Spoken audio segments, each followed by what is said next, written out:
오늘은 끌려 나온 믿음이라도 라는 제목으로 말씀을 나누고자 합니다. 오늘 하나님의 말씀은 매우 짧지만 이해하기 어려운 부분들이 많이 나오는 말씀입니다. 오늘 말씀의 내용은 이렇죠. 사람들이 한 맹인을 예수님에게로 데리고 왔습니다. 그리고 안수기도 해주기를 구했습니다. 그러자 놀랍게도 예수님께서는 그 맹인을 그 자리에서 치료해 주신 것이 아니라 그 맹인의 손을 잡고 마을 밖으로 나가셨습니다. 그런데 이번에는 더 이상한 행동을 하셨죠? 그것이 뭐죠? 예수님이 그 맹인의 눈에 침을 뱉으십니다. 그리고 그에게 안수를 하셨습니다. 그러자 그 맹인이 뭐라고 이야기를 하죠?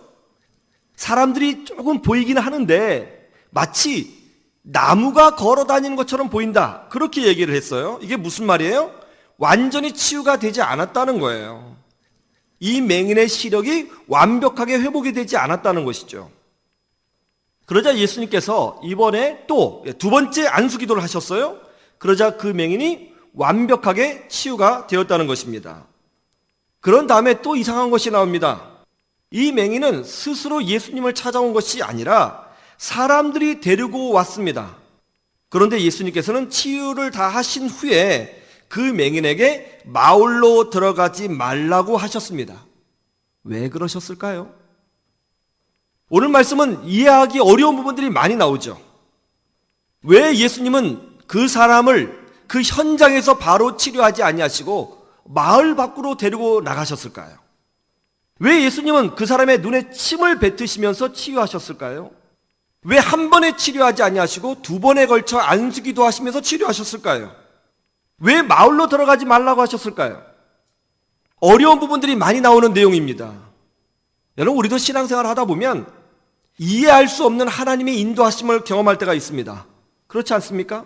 왜 하나님께서 이렇게 인도하셨는지, 왜 하나님께서 이런 고난을 주셨는지, 왜 하나님께서 나를 이렇게 이끌어 가시는지 이해하지 못할 때가 있어요. 그런데 가만히 생각해 보면 이해하지 못할 때, 이해할 수 없는 하나님의 손길을 경험할 때 바로 그때가 가장 하나님께서 나를 은혜롭게 다루시고 사랑하시고 아끼시고 보호하시는 순간이었다는 것을 나중에서야 깨달을 때가 많다는 것입니다. 사실은 오늘 본문도 그런 내용입니다. 이해할 수 없는 예수 그리스도의 행동을 통해서 예수님의 사랑이 얼마나 이 맹인에게 임하고 있는지 확인해 볼 수 있는 것입니다. 오늘은 내용이 어렵기 때문에 한 절 한 절 살펴보면서 하나님의 말씀이 오늘 21세기를 살아가는 우리에게 어떤 의미를 주는지 생각해 보기를 원합니다. 첫 번째로 끌려 나온 믿음도 복될 수 있다는 것입니다. 한번 따라해 보세요. 끌려 나온 믿음도 복될 수 있다. 22절 말씀을 볼까요? 같이 보죠. 시작. 벳세다의 이름에 사람들이 맹인 한 사람을 데리고 예수께 나와 손 대시기를 구하거늘. 이 본문 말고 마태복음 9장에 보면 예수님께서 두 명의 맹인을 치료해 주신 사건이 나옵니다.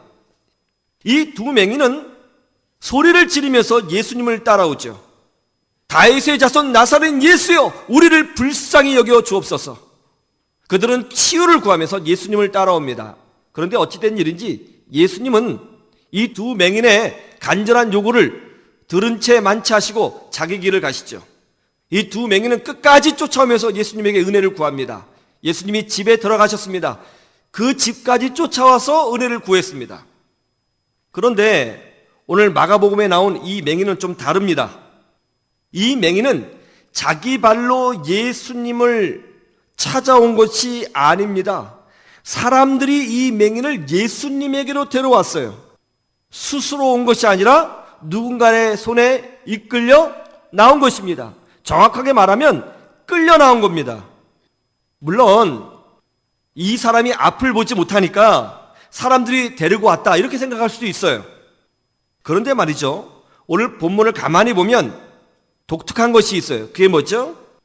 이 맹인이 예수님 앞에 섰을 때에 안수기도를 요청한 것이 바로 맹인 자신이 아니라 이 맹인을 데리고 온 사람들이었다는 거예요.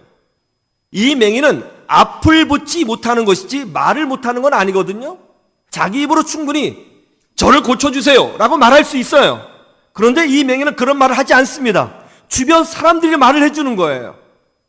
예수님 앞에 왔어요. 그러나 예수님에게 은혜를 구하지 않습니다. 그러니까 주변 사람들이 말을 해주는 거예요. 이 사람 눈 좀 고쳐주십시오. 안수기도 해주세요. 대신 말해주는 거예요. 이걸 통해서 우리가 뭐를 알 수 있죠? 이 맹인은 예수님에 대하여 확신이 없는 사람이에요. 원래는 이 자리에 오지 않으려고 했던 것 같습니다.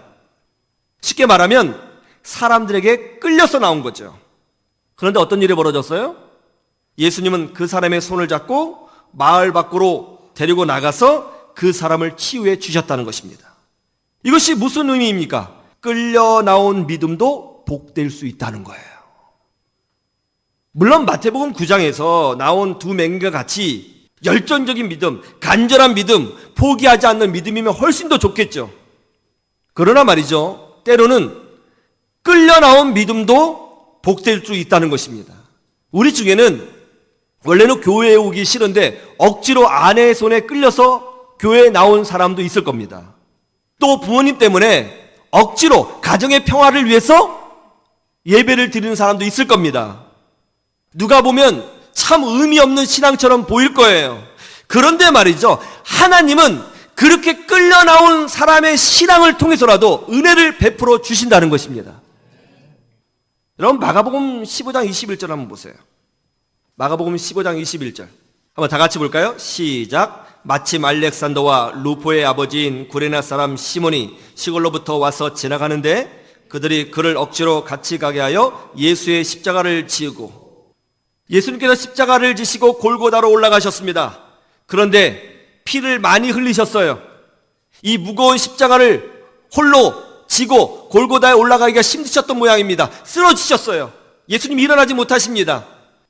십자가를 지지 못하세요. 그러자 한 로마 병사가 이 예수님을 구경하고 있는 사람들 중에 한 사람을 탁 잡아서는 네가 대신 십자가를 지어 하고 억지로 십자가를 지고 가게 했다는 거예요. 그 사람의 이름이 누구라고요? 구레네 사람 시몬이라는 것입니다.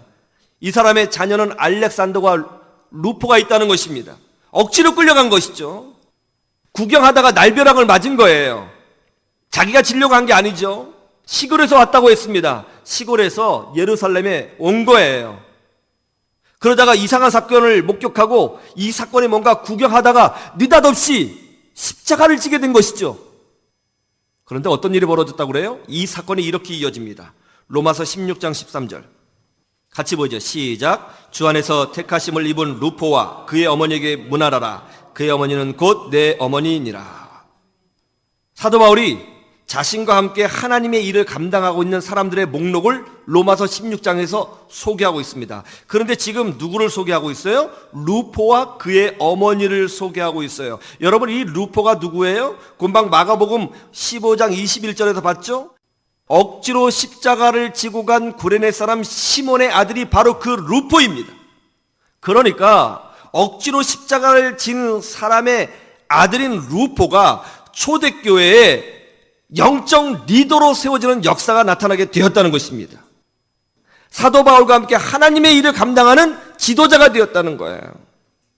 구레네 사람 시몬이 억지로 십자가를 지게 되었을 때에 주변에 있는 사람들은 야, 내가 걸리지 않아도 다행이다, 그렇게 생각했을 거예요.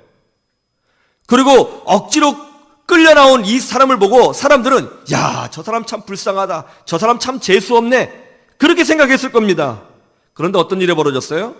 그것이 바로 축복의 시작이었어요. 하나님은 억지로 끌려 나와서 십자가를 진 그 사람을 기억하시고 그 사람의 자녀와 가정을 축복하사 특별히 그의 자녀를 믿음의 리더로, 초대교회 리더로 만들어 주신 겁니다. 끌려 나온 신앙도 복될 수 있습니다. 어쩔 수 없이 봉사하고, 어쩔 수 없이 예배드리고, 어쩔 수 없이 선교하고, 어쩔 수 없이 순종하고 헌신할 수 있습니다. 사람들은 내가 끌려 나오듯이 예배를 드리고 있으니까, 헌신하고 있으니까 손해보고 있다고 생각할 수도 있을 겁니다. 그러나 그렇지 않다는 거예요. 억지로 하든지 간에 무엇이든지 간에 그것이 하나님을 섬기는 일이고 하나님을 가까이 하는 일이라면 그것이 바로 축복의 시작일 수 있다는 것입니다. 땅끝으로 가다라고 하는 유명한 기독교 소설이 있죠. 이 책의 저자가 김성일 장로님입니다. 이분은 원래 철저한 무신론자였어요. 안티 기독교인이었습니다.